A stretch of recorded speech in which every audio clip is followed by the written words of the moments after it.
Thay vì phải mua vòi bếp và các đầu chuyển đổi nước đơn lẻ, thì giờ đây Sejong đã có một bước cải tiến vượt trội so với các dòng vòi bếp truyền thống cần cứng thông thường. Linh hoạt, đa năng, đẹp mắt là những gì toát ra từ chiếc vòi bếp VB3 045C này. Không chỉ sở hữu hai chế độ nước đa dạng mà còn được tích hợp vòi dây rút tiện lợi, len lỏi từng ngóc ngách của bồn rửa.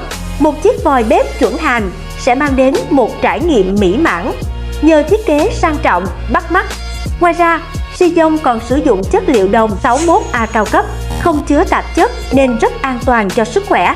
Một chiếc vòi bếp trong mơ mà mọi căn bếp nên sở hữu. Liên hệ hotline 19 00 633 862 để được tư vấn chi tiết về sản phẩm.